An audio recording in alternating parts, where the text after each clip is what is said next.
धीरेंद्र शास्त्री ये वो व्यक्ति हैं जो हिंदुत्व को लेकर अपनी बात मुखरता से रखने के लिए जाने जाते हैं और शायद यही कारण है कि उनकी बातों का मतलब मुस्लिमों के खिलाफ भी कई बार निकाल लिया जाता है। हालांकि कई बार धीरेंद्र शास्त्री ने यह साफ किया है कि उनकी दुश्मनी किसी समुदाय से नहीं है, मगर इस बार जो बात धीरेंद्र शास्त्री ने बताई है उसे सुनकर सभी हैरान हैं। धीरेंद्र शास्त्री की जिंदगी में एक ऐसा वक्त भी आया था जब उन्हें अपने मुस्लिम मित्र से मदद लेनी पड़ी थी। धीरेंद्र शास्त्री ने इस पर क्या कहा है ये तो हम आपको बताएंगे ही, साथ ही ये भी बताएंगे कि अचानक धीरेंद्र शास्त्री को फिलिस्तीन का नाम लेने की क्या जरूरत पड़ गई।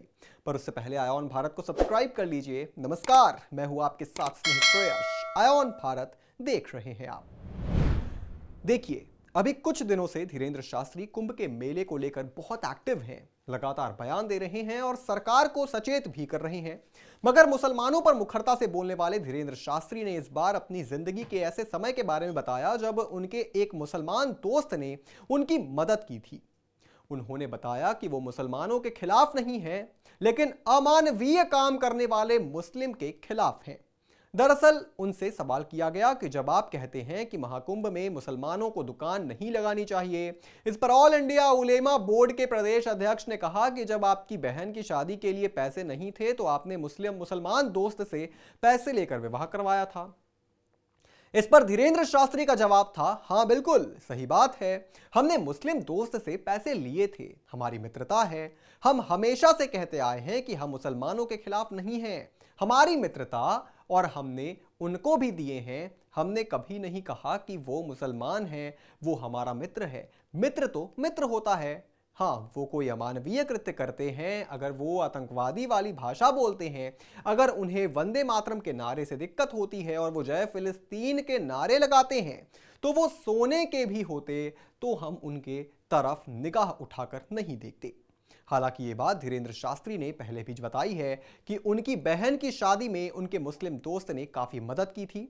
बागेश्वर धाम ने बताया कि कैसे शेख मुबारक ने उनकी बहन की शादी में पैसों की व्यवस्था की। उन्होंने बताया कि जब मेरी बहन की शादी थी तो परिवार के पास शादी के पर्याप्त पैसे नहीं थे। इसके साथ ही कहा कि उधार नहीं मिल रहा था, जिन लोगों से उधार मांगा उन्होंने पैसे देने से मना कर दिया। लेकिन जब यह बात मैंने शेख मुबारक को बताई तो शेख मुबारक ने मेरे हाथ पकड़ रखा था कि बहन की शादी के लिए हम पैसों की व्यवस्था करेंगे। दूसरे दिन उन्होंने 20,000 रुपए की व्यवस्था की। इसके साथ ही उन्होंने बहन की विदाई के लिए सारा सामान ला कर दिया। मैंने 2 साल बाद शेख मुबारक के पैसे लौटाए।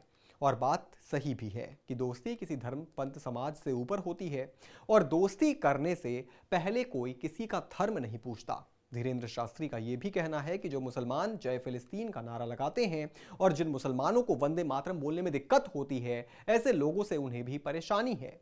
अब आप भी ये समझ गए होंगे कि यह किसकी बात हो रही है। वो जो सांसद से अपने शपथ में जय फिलिस्तीन का नारा लगाते हैं, जनाब असदुद्दीन ओवैसी, उन्हें वंदे मातरम बोलने में तकलीफ होती है मगर जय फिलिस्तीन बोलने से नहीं हिचकिचाते। मगर अब सीधी सी बात है कि हिंदू जाग रहा है और महाकुंभ में गैर हिंदुओं पर प्रतिबंध से संदेश जाएगा कि कुछ चीजें सिर्फ हिंदू समाज तक ही सीमित रहनी चाहिए। इस पूरी खबर पर आप क्या सोचते हैं दोस्तों, हमें कमेंट करके जरूर बताएं और भी तमाम बड़ी खबरों से जुड़े रहने के लिए आप देखते रहें आयोन भारत।